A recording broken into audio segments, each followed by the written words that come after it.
Have you ever wondered what it means to be a people? Not with an ethnic label in a passport, not with a language group, but with a real people, with a memory in their blood, with a faith that has not changed for thousands of years, with traditions that have survived dozens of empires.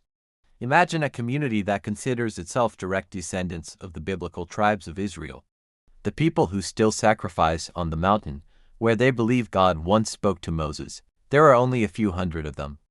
They don't accept outsiders. Their faith is their world. Their gene pool is a lock and key archive.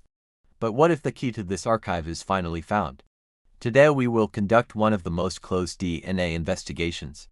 We will reveal the genetic history of the Samaritans, a mysterious people, a relic people, a people who almost disappeared. But did not disappear. Samaritans. There are less than 1,000 of them left. They live in Israel, in two places, one in Holon, near Tel Aviv, the other on Mount Gerizim, near the city of Nablus, in Samaria. According to their faith, this is the only holy place. They don't recognize Jerusalem, they don't recognize the Talmud, they don't recognize the rabbis. Only the Pentateuch of Moses, just the mountain. Only the law, which they believe has remained pure since the Exodus from Egypt. They have their own high priests, their own calendar, their own holidays. Every year they perform a ritual sacrifice of lambs. Just like in the Bible, not in museums, not on stage, in reality. But who are they? Where did they come from? And most importantly, are they really descendants of the ancient Israelites? Or is it just a religious sect that broke away from Judaism in later centuries? There have been disputes for centuries. Jewish tradition accused Samaritans of not being Jews at all, that they are Assyrian immigrants who adopted local customs. The Samaritans claimed, "We are the real Israelis. And you are apostates." There are too many emotions in this conflict. There's too much politics, but DNA doesn't give in to emotions or ideologies. DNA just fixes it. Who descended from whom? Today we will take a look at this code for the first time. Let's start with the male line, the Y chromosome. This is the most direct trace of the father, grandfather, great-grandfather. If the Samaritans really come from the ancient tribes of Israel, we should see the same haplogroups among them as among other Jewish groups, especially among those who are considered descendants of the Cohens, descendants of Aaron, the brother of Moses. And here we come to the first shocking result.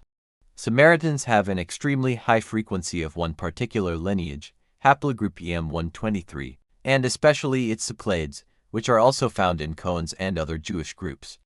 But Samaritans have this subclades more often than anyone else. What does it mean?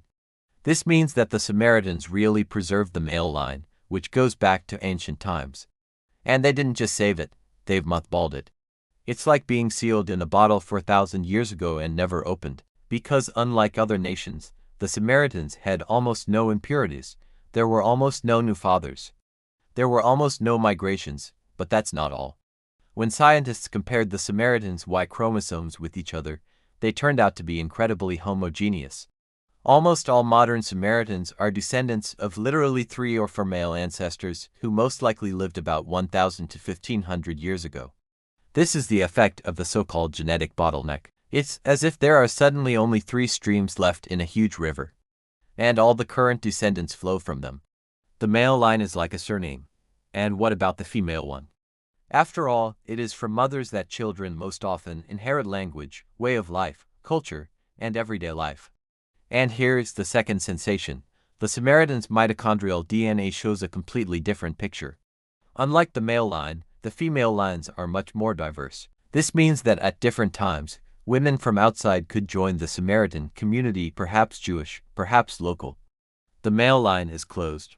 Women's, no. What does this mean? This creates a paradox. On the one hand, we have a people with deep male continuity. On the other hand, with genetic infusions through the female line. And all this is under a permanent ban on mixed marriages. Because Samaritan religious law strictly forbade marrying non-Samaritans, but if they hadn't violated it once in 2,500 years, they would have simply died out.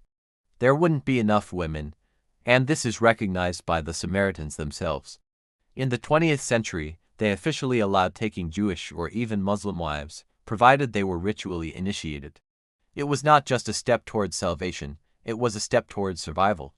And this step is imprinted in the DNA. Now imagine, you live surrounded by millions of people. But your community is less than 1,000.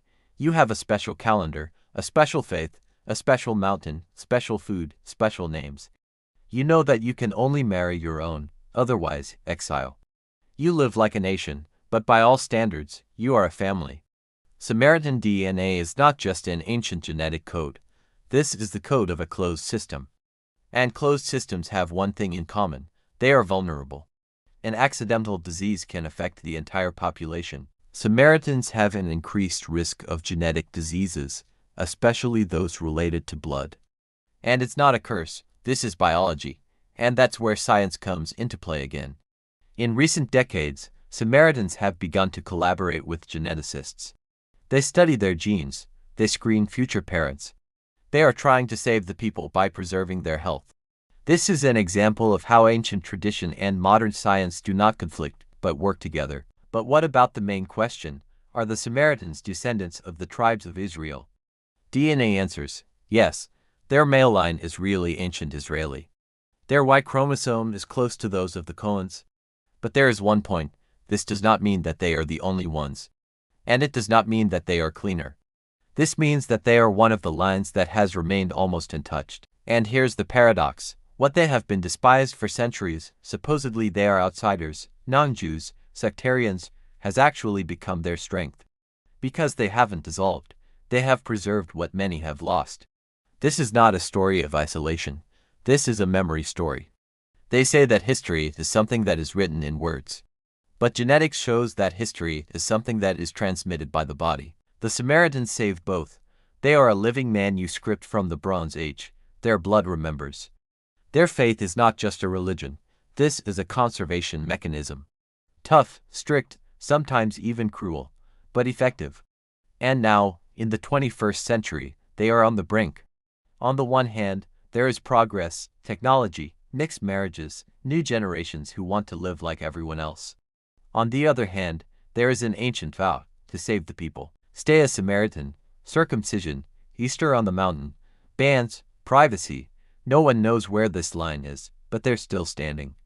And as long as at least one person on Mount Gerizim brings a lamb in memory of the covenant, this story continues. If you are struck by the Samaritan's story, write in the comments about whose DNA secret you want to learn in the next issue. Support the channel so that such investigations continue. Because every nation has not just a language, not just traditions. Everyone has their own DNA, and there is more truth in it than in all the chronicles together.